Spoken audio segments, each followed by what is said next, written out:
एक चौथी पास राजा की कहानी है, एक अहंकारी राजा की कहानी है, एक भ्रष्टाचारी राजा की कहानी है। आप लोगों ने राजा और रानी की कई कहानियां सुनी होंगी। इस कहानी में राजा तो है, रानी नहीं है। तो एक महान देश था, कई हजार साल पुराना देश। उस देश के एक गांव में एक बच्चा पैदा हुआ, बहुत गरीब घर में एक बच्चा पैदा हुआ। तो जैसे गांव के अंदर बच्चा पैदा होने पे ज्योतिषी आते हैं, ज्योतिषी आके बच्चे का भविष्य बताते हैं, ऐसे गांव का ज्योतिषी आया, उसने बच्चे की कुंडली देखी और बच्चे की मां को बोला कि माई, तेरा बेटा बड़ा होकर बहुत बड़ा सम्राट बनेगा। माई को समझ नहीं आया, मैं इतनी गरीब, मेरा परिवार इतना गरीब, मेरा बेटा सम्राट कैसे बनेगा। खैर बच्चा धीरे धीरे बड़ा होने लगा, गांव के सरकारी स्कूल में उसका एडमिशन करा दिया। उसका पढ़ने लिखने में मन नहीं लगता था, पढ़ते पढ़ते क्लास करते करते चौथी में आके उसने नाम कटवा लिया, उसका पढ़ाई लिखाई में मन नहीं लगता था। बगल में, गांव के बगल में एक रेलवे स्टेशन था, घर में बहुत गरीबी थी, वो बच्चा वहां स्टेशन पे जाके चाय बेचने लगा, चाय बेच के अपना गुजारा करता था। वो भाषण बहुत अच्छा देता था, बचपन से ही बड़ा अच्छा भाषण देता था। गांव के लड़कों को इकट्ठा कर लेता और भाषण देना चालू करता। धीरे धीरे आसपास के गांव में फैल गया कि यह बच्चा भाषण बड़े अच्छे देता है। आसपास के लड़के भी इकट्ठे हो गए और जो मर्जी टॉपिक को भाषण देना चालू कर देता था और रुकता ही नहीं था, घंटों घंटों तक भाषण देता रहता। बच्चा बड़ा हुआ, ज्योतिषी ने कहा था बड़ा होकर बच्चा उस महान देश का सम्राट बन गया। लेकिन राजा तो अनपढ़ था, उसे तो कुछ आता नहीं था।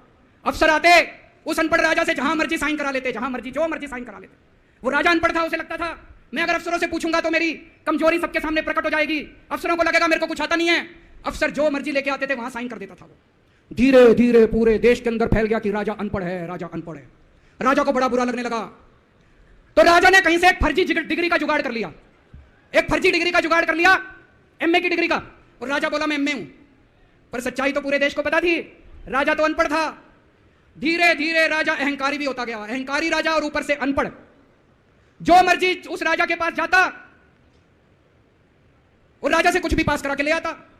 एक बार कुछ लोग गए, राजा को बोले जी नोटबंदी कर दो, नोटबंदी करने से भ्रष्टाचार खत्म हो जाएगा, आतंकवाद खत्म हो जाएगा। राजा को कुछ समझ नहीं आया, राजा की खूब चमची मारी उन्होंने। राजा ने एक दिन शाम को टीवी पे आके 8 बजे नोटबंदी कर दी।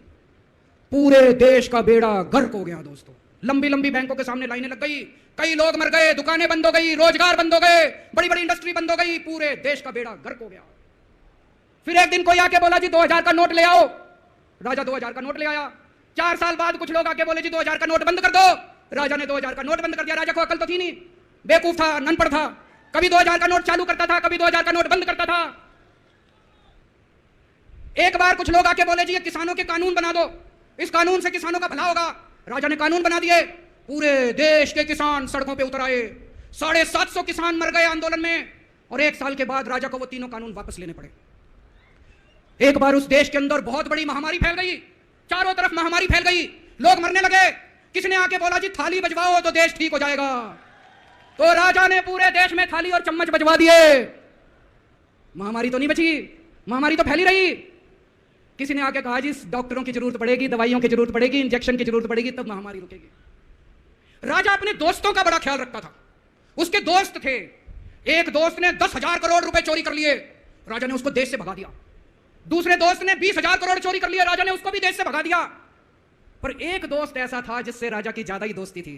कौन था?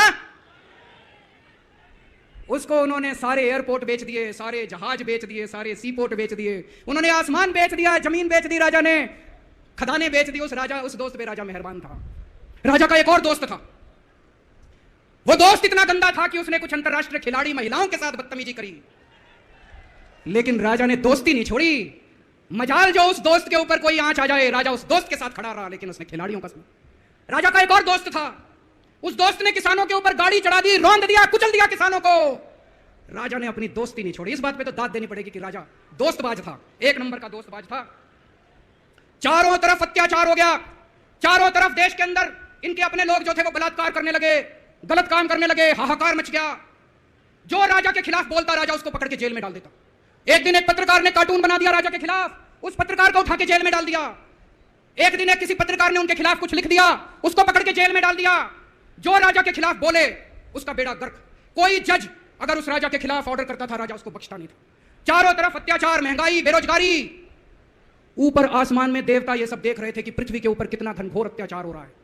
सारे देवता इकट्ठे हुए, देवताओं ने मीटिंग करी, सारे देवता मिलकर शिवजी महाराज जी के पास गए और कहा, महाराज कुछ करो, पृथ्वी के ऊपर अन्याय हो गया, अत्याचार हो गया, चारों तरफ बलात्कार, चारों तरफ हाहाकार मचा हुआ है, जनता परेशान हो रही है। पृथ्वी जी, शिवजी महाराज जी ने अपनी तीसरी आंख खोली और दोस्तों यहां प्रचंड पृथ्वी के ऊपर अजीब अजीब घटनाएं घटने लगी। उज्जैन के अंदर महाकाल की 6 सप्तऋषियों की बड़ी बड़ी 10 फुटा भारी भारी मूर्तियां थी। एक दिन बारिश और तूफान आया और 6 की 6 मूर्तियां टूट गई।